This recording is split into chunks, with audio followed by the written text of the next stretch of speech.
Officials say the investment will make Indy the hub for manufacturing of Roche's continuous glucose monitoring system, a tool for people with diabetes. Congressman Andre Carson says we could see more investments like this due to the ongoing trade war.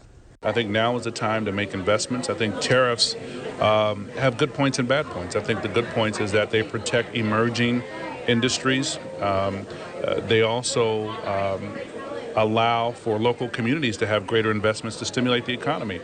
Now, Indianapolis serves as the North American headquarters for Roche. The project in the Circle City is set to be complete by 2030. And this comes as the U.S. and China have made a breakthrough in trade talks, sending markers soaring today. Both countries agreed to slash tariffs for 90 days. ABC's Melissa Don shows us why President Donald Trump is saying trade talks between the two countries have been productive.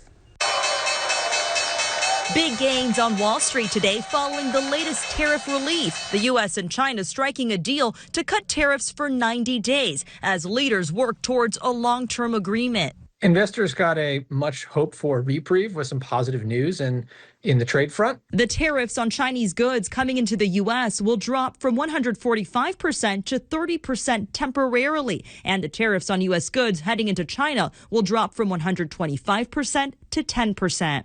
A major rollback after weeks of high tariffs severely impacted trade between the two countries.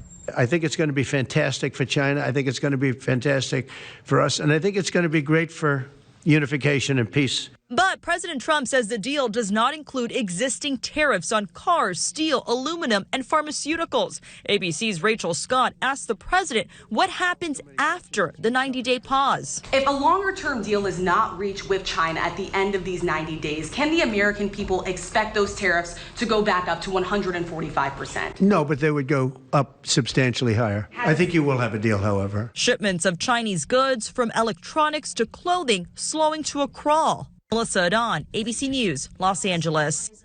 I'm Meredith Hackler at the Government Center, where Benjamin Richie's fate is now in the hands of the parole board. They will send a recommendation to Governor Mike Braun's office on whether or not to grant him clemency of his death penalty conviction. Benjamin Richie was sentenced to the death penalty for murdering Beech Grove police officer Bill Toney during a police chase. Toney's family and friends want to see it carried out. Bill Toney gave to his family, friends, and to the community he served. And Benjamin Richie takes. He took from the Toney family 25 years ago. He took from the Beech Grove Police Department 25 years ago. And he took from the community 25 years ago. Lawyers for Richie saying he should receive clemency and remain in prison for life. They say Richie has undiagnosed fetal alcohol syndrome that should disqualify him from being put to death. The problem that Ben had happen, that happened in Ben's life, was because early on in life, people weren't aware. His family was not aware of what he suffered from. We think the evidence strongly shows that Mr. Richie's disabilities played a significant role in what happened that night. And those are the very reasons why courts have decided that the death penalty should not be given to individuals with developmental disabilities. But the state and Toney's family say Richie has shown no remorse, and they feel it's time to honor the decision made by a jury. We are here because we believe in a system that honors its protectors and punishes those who choose to destroy our peaceful towns. In Indianapolis, Meredith Hackler, WRTV. The Bureau of Motor Vehicles is selling your personal information and making millions of dollars doing it. An effort to allow you to opt out failed in advance during the legislative session. Thousands of companies and individuals are buying driver data from the BMV, including attorneys, auto dealers, debt collectors, insurance agents, mobile home parks, private investigators, and security guards. Driver data sales bring in $25 million to the state every year. Senator Rodney Pohl filed Senate Bill 414. That would allow you to opt out of having your information sold. It would also have prevented the BMV from selling data for people under 21 or over 65 years old. It failed to get a hearing. How difficult is this going to be moving forward with the state of our financial situation? To me, it doesn't matter. I don't really, to me, it doesn't matter how bad our financial situation is, I mean, these are two different issues to me. People should not, if they don't want their information sold, that is wholly separate whether or not the state profits from it. When we asked why it failed to get a hearing, a spokesperson for committee chair Liz Brown told us we should speak with Senator Pohl. But Senator Pohl doesn't know why it didn't get a hearing. He is concerned about how companies and individuals store the data. He's requested a summer study committee to look at the issue and how they spend the money. A grant from the city of Fishers is helping teachers here at Hamilton Southeastern High School innovate their classroom. Let's meet two of those educators. If you have questions, just ask me. Jennifer Young teaches English language learners at HSE High School. Who's number 19?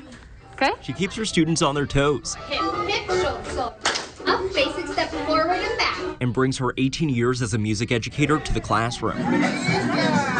Young is a recipient of the City of Fishers Educator Innovation Grant. The program exists to empower educators within HSE schools with the financial resources to bring innovation to the classroom and inspire students to rethink learning. Young received $15,100 to help with language acquisition, access to content material, and creating a safe environment. One thing I get are a classroom set of ukuleles, which incorporates the music side. Also, it is getting us pocket talks, which are designed to translate so you don't have to use your phones. Young says she'll purchase a set of 45 pocket talks for her classroom, as well as other teachers, administrators, and staff. We have very tough courses, and in order for our students to understand what they're learning, it's important for them to be able to translate into their native language. Across the building, action, rolling. Jamie Falls is also a recipient of the Educator Innovation Grant. Each year we have to form a crew of kids, and we have to write the movie, find locations, act, film it, edit it, write the music and everything. Fallis is the creator of Oleo Road Productions, HSE's film club. It's not your fault.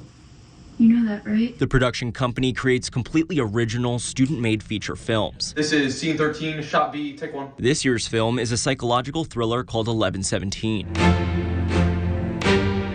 HSE High School will offer a film studio course for credit starting next school year. Filmmaking isn't a cheap thing. Falls received $16,200 in funding, which will go towards purchasing equipment like cameras, LED lights, boom mics, and more. I was thinking we're going to be on our iPhones, but having the grant allows us to really step right out of the gate with professional looking films. Students say Oleo Road has helped them develop skills beyond just filmmaking. Definitely teamwork. It's so hard being on a film set. There's nothing else like this.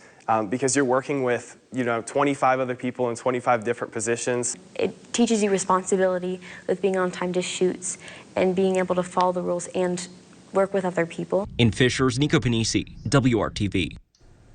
This new round of grants from the City of Fishers brings the funding total to nearly $350,000 since the program launched last year. To date, 22 educators across 12 schools have received funding for projects.